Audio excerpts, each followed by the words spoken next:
Hey bookworms, welcome back! Today we celebrate Roald Dahl's 100th birthday, so I decided to dedicate an entire video to this wonderful children's books author. I decided to share with you my favorite children's books, but not children's books that I like today as an adult, but my favorite childhood books, my favorite books to read between the ages of 7 and 12. That seems fit because I started to read by myself when I was around 7. Before that, my parents would read stories to me, and that's not the kind of children's books that I want to talk about. And after the age of 12, I was an early teen, so between 7 to 12 seemed like the right kind of age group. So let's begin with no particular order. Number 1 is perhaps my all-time favorite children's books. Yes, I know I said no particular order, other than this first one, which is Charlie and the Chocolate Factory by Roald Dahl. So that sounds like a good reason to put it on number 1. This is such a wonderful story, and I still think it's a must-read for kids. And is it just me? But I did not grow up watching the movie. I know some people are considering the movie a childhood favorite in movies. Anyway, so I did not grow up watching the movie, and my favorite version of Charlie and the Chocolate Factory is the book. So I kind of dislike the movie. Is it just me because I didn't grow up watching it? Or because I'm comparing it to the book and it's completely inaccurate? Actually, the newer version is a lot more accurate when you think about it. Even though the Johnny Depp portrayal of Willy Wonka is absolutely terrible. And why am I talking about movies? I'm talking about books. No, I just wanted to know if you share my opinion. People who grew up reading the book and not watching the movie, if you also dislike the movie because it's so inaccurate. Don't throw stones on me if you grew up watching the movie. Anyway, Charlie and the Chocolate Factory is a wonderful book, and let's just move on. Number 2. Not this book in particular, but that's what I have to demonstrate, because when I was a kid, we had a collection of Sherlock Holmes stories in the house, and apparently I really loved reading it. This whole list was like a trip down memory lane, and I texted my mother and asked her, do you remember what kind of books I liked reading when I was a kid? And she answered, you had this Sherlock Holmes collection that you loved, and other than that, pretty much anything you could put your hands on. That was a good answer. But yeah, I had a Sherlock Holmes collection that I really liked reading at home. Not this one. Like I said, I bought this one a few years ago. I actually don't really like Sherlock Holmes, and that collection of Sherlock Holmes was, of course, in Hebrew, which was the only language I could read back then.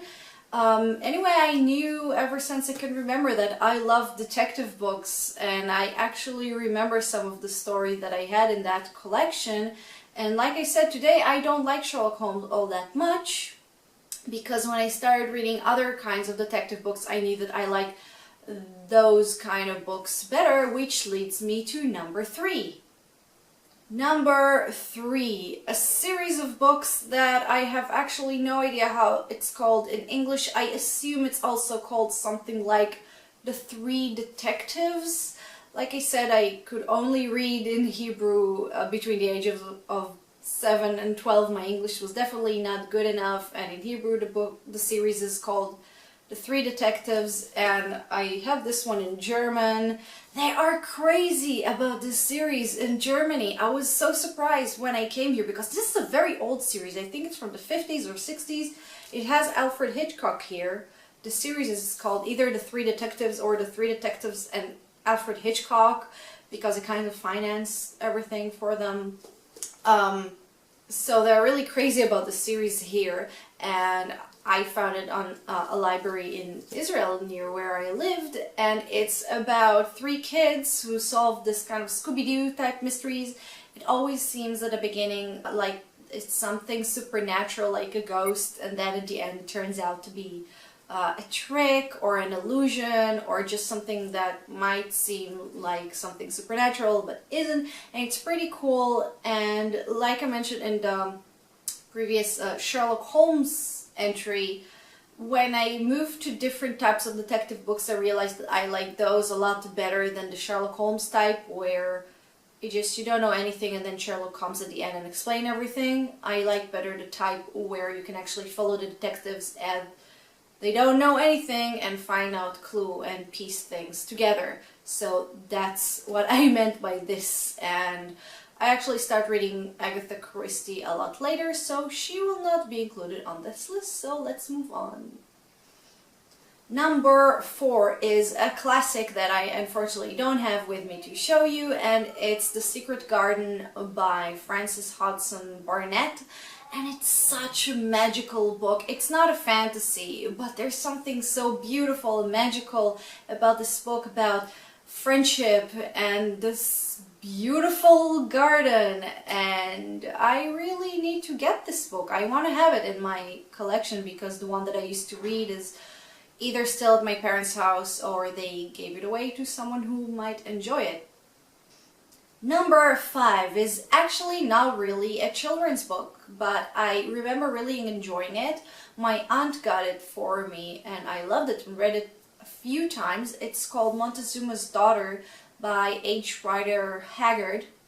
It's a Victorian adventure novel about a man seeking revenge over the murder of his family, or maybe just his mother. I honestly don't remember the details. I just remember reading it, really loving it, even though today when I think about it, I doubt that I really got it, really understood it, but hey, I loved it back then. I'm actually quite curious to see how I'll perceive it if I read it again as an adult.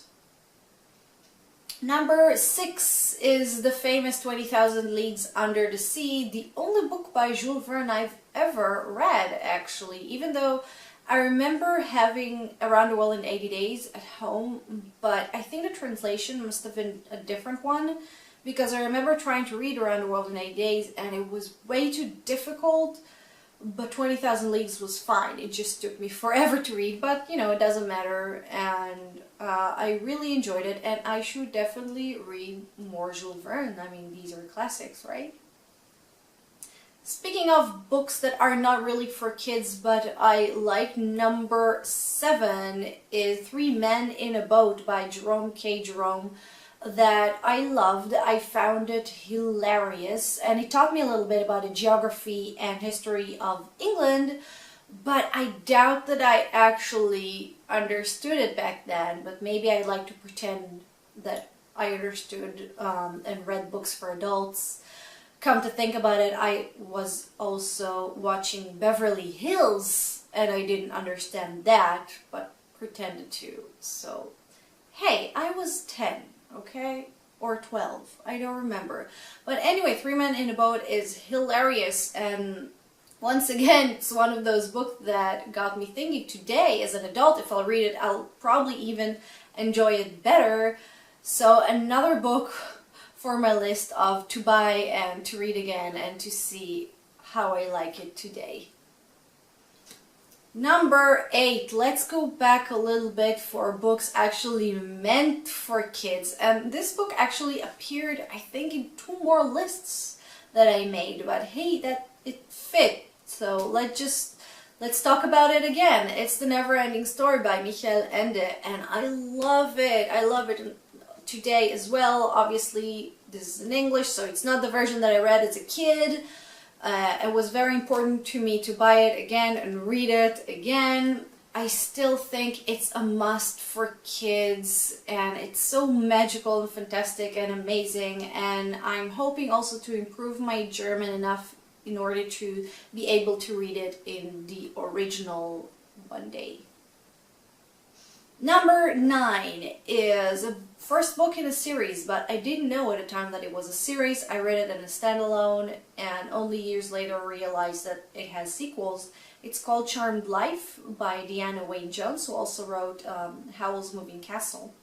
And it's such a cute book about magic and about 2 kids who are kind of drawn into a life of magic, and cute is a good word here. I remember years later when I was, I think, in high school, I talked to a friend also in high school who read it and said, yeah, it was a little childish. Yes, this book is meant for, not for high schoolers, but younger kids, but it's still so much fun, and I wish I knew back then that it has sequels so I would be able to read them, because the first book, Charmed Life, was really, really cool. Last one, number 10, is a series that I love, the most modern one in this entire list, and I love it. I don't think I'll ever stop loving it, and of course that's the Harry Potter series.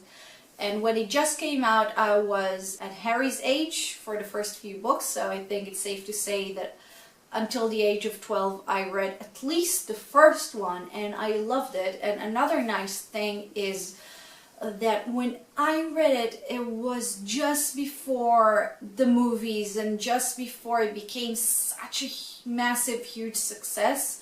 So at least for the first book, or maybe the first two books, I read it before the entire world read it. And for me it was very, very nice and kind of special, because it was like my book, not, you know, everyone's Harry Potter. I don't know, it just felt nice. And those were my favorite books to read as a kid. That was quite a trip down memory lane.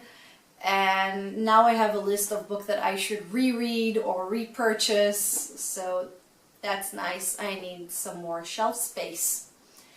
So what kinds of books did you love as a kid? I am dying to know, especially if you come from other countries or other cultures. It's very interesting to know. So please comment down below and let me know. Click like if you like this video, and you're more than welcome to subscribe to my channel if you dare. And we'll meet again on my next video. Bye bye.